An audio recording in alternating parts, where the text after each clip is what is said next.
why we why do we never eat predator meat? That is a good question, but I honestly think that like in Florida we got alligators, so I'm curious to see what this is gonna talk about. Let's find out. There are over a billion cows on this planet raised for A food, billion cows. 9 billion chickens slaughtered every single year just in the United States, sheep, pigs, goats, rabbits, deer.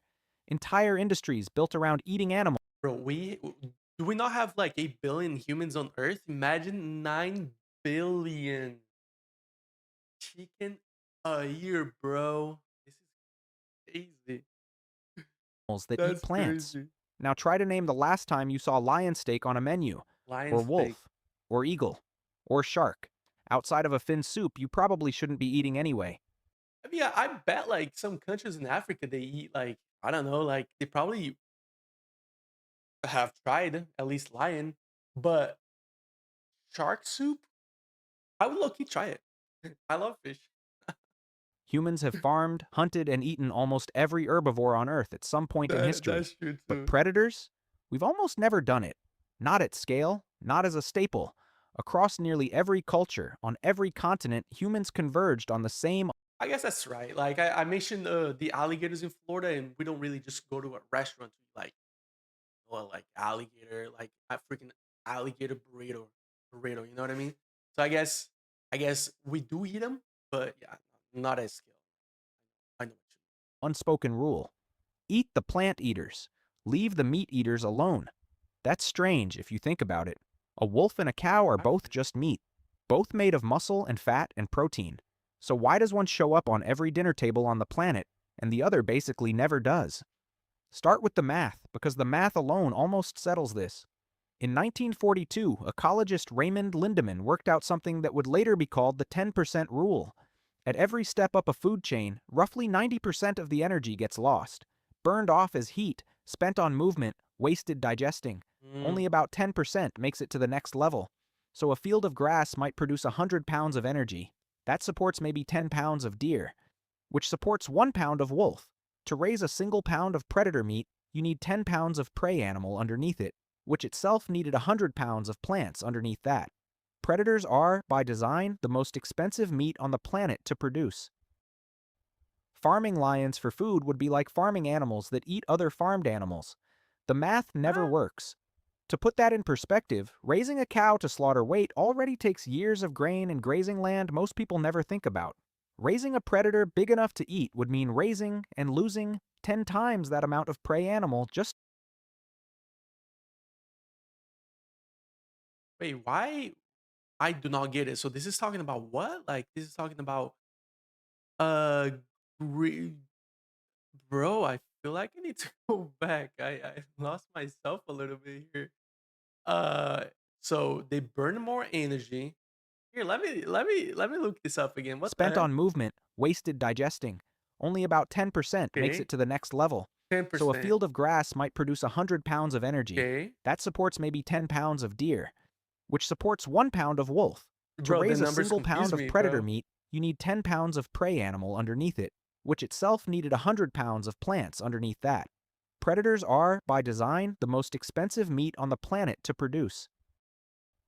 Farming lions for food would be like farming animals that eat other farmed animals. Okay, okay, I get it. It's just because like it is a lot cheaper to feed animals that doesn't require other meat. Actually, that makes sense.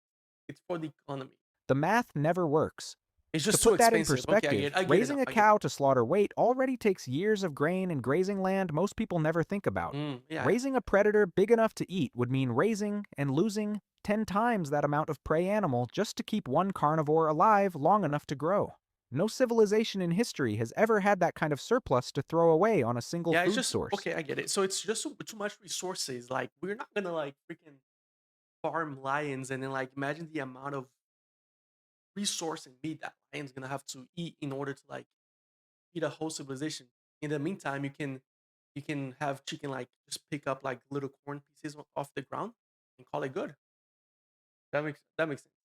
The energy simply isn't there to spend. But cost isn't the only problem. There's something building up inside predator meat that has nothing to do with taste or economics. It's called biomagnification. Toxins in the environment, mercury, lead, industrial chemicals, don't disappear as they move up a food chain. They concentrate. A small fish absorbs a small amount of mercury from the water. A bigger fish eats hundreds of those small fish and absorbs all of it. A shark eats hundreds of those bigger fish and absorbs even more. By the time you reach the top predator, you're eating a creature that has spent its entire life accumulating everyone else's poison. So that's why we actually like like the scientists and stuff, like the nutritionists, they ask not to eat too much tuna, I think, because of the same thing. Because tuna is a predator, right? And so if well,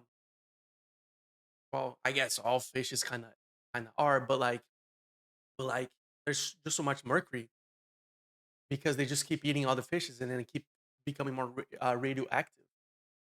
This is exactly why pregnant women today are told to avoid shark, swordfish, and king mackerel, See, not because those fish are unhealthy on their own, how about tuna? because they sit at the top of a chain that's been quietly collecting toxins for years. The same pattern nearly wiped out bald eagles in the 20th century. The pesticide DDT washed into rivers, was absorbed by algae, concentrated in fish, and then concentrated again in the eagles that ate those fish. By the 1960s, DDT levels in apex predators were high enough to thin their eggshells until the eggs collapsed under their own mother's weight. Bald eagle populations in the continental United States dropped to under 1,000 nesting pairs before DDT was banned in 1972. That's what Wow. a lifetime at the top of a food chain does to an animal's tissue.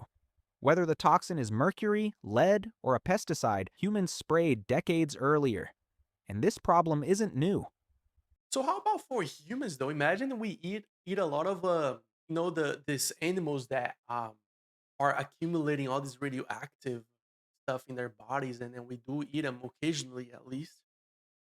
I wonder I wonder if he's gonna talk about like like any side effects to humans. Arctic explorers learned it the hard way. Sled dogs across the Arctic have known for generations Maybe never now. to touch polar bear liver. Early Mm. 20th century expedition teams didn't get the memo. Members of Douglas Mawson's 1911 Antarctic expedition ate husky liver out of desperation and came down with violent headaches, peeling skin, and organ failure. Imagine you just hear about it and be like, yeah, let me try it. But I mean, if you're desperate, right? Like out of desperation, yeah. If he has nothing else to eat, like would I try that as well? If I'm like really hungry, starving, I gotta eat something. Like I don't know, man. The cause was later Hard to identified tell. as hypervitaminosis A, vitamin A poisoning. Polar bear and husky liver store such an extreme concentration of vitamin A that a single meal can be lethal to a human. Indigenous Arctic communities had known to avoid it for centuries. Wow. Science just caught up to why. Then there's what predator meat So the old civilizations just kind of like learned the hard way, and then they were like, yeah, don't touch that part of the part of the wolf. And then later on we figured out like we actually get the scientific proof to why. That's crazy. Like how old civilizations just kind of had to learn it the hard way. actually does inside the body of the animal that produced it. Prey animals graze. Predators sprint, stalk, and fight for every meal. That kind of chronic physical stress floods their muscles with cortisol and adrenaline, and drains the glycogen that normally makes meat tender when an animal is calm at slaughter. The result is meat that's tougher, gamier, and often carries a strong, musky flavor from testosterone related compounds concentrated in the tissue. Hunters who've eaten mountain lion or wolf frequently describe it the same way: edible in a survival situation, not something you'd choose. There's a disease That makes sense. I like the a predator meat just being so tough. Yeah. risk too. Predators eat the sick, the old, and the weakest members of a Mhm. population. That means they're also eating whatever parasites and pathogens those animals were carrying. Trichinosis, a parasitic infection once common in undercooked bear and wild boar, spreads specifically through predator and scavenger meat. Wildlife biologists have long flagged carnivore meat as carrying a dramatically higher parasite load than herbivore meat for exactly this reason. A predator isn't just eating flesh, it's eating everything that was already wrong with its prey. Now, the rule isn't absolute. History has exceptions, and they prove the point rather than break it. Bear meat has been eaten across parts of Scandinavia, Russia, and North America for centuries. So hey, so here's my question: does that mean if humans become vegetarian, are we gonna flourish, flourish more? You know what I mean? Like, are we gonna like not eat as much weird crap that we find in other?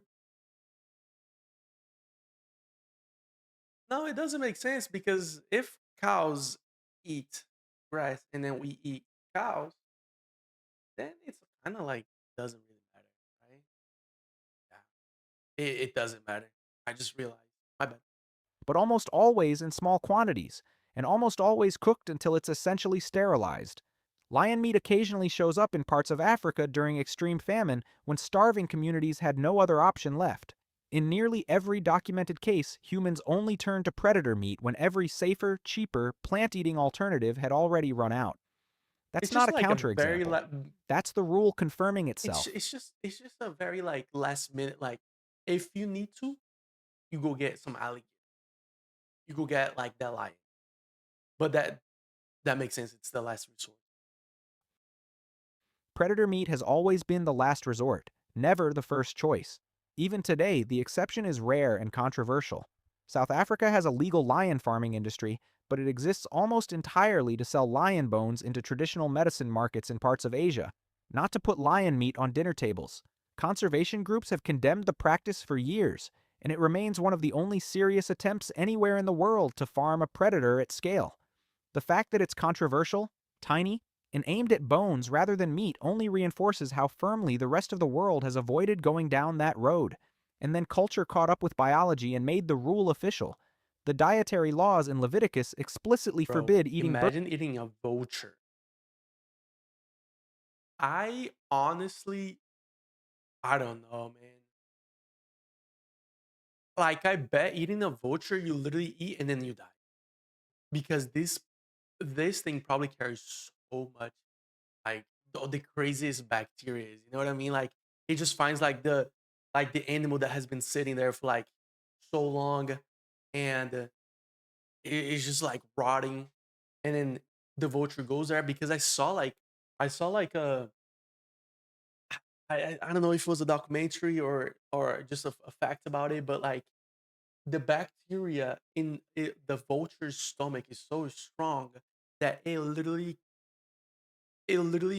eats the rotten meat from the animals that died, and it that bacteria overpowers the bacteria in that like meat rotting. It's crazy, man. Like I don't know if this is worth it. Honestly, this is straight up poison. That's what I think. Birds of prey and clawed carnivores, listing eagles, vultures, and hawks by name. Islamic dietary law draws the same line, prohibiting animals that hunt with fangs or talons. Across cultures with no contact with each other, from ancient Israel to the Arabian Peninsula to indigenous hunting traditions across North America, the same boundary kept appearing independently. Eat the grazer, spare the hunter. Some anthropologists think this wasn't only about safety. Predators were also Man, imagine you're born and then you're a chicken, and then you're a cow, and then everyone's hunting you. Humans, not humans. that that would suck, man. I'm so glad I'm a human, not a freaking cow, man. feared, respected, sometimes worshipped. You don't eat the animal you've Yeah, built a religion around. You don't eat the creature whose skull sits on your chief's headdress or whose image guards your temple gates. respect him. Across dozens of unrelated civilizations, the lion, the eagle, the wolf, and the bear kept showing up as symbols of power, kingship, and divinity. Be a It's hard to lion, serve dinner at her, guys. kept showing Be a up as lion, be an eagle, a wolf, and a bear. Come on, man. symbols of power, kingship, and divinity. It's hard to serve dinner out of a god.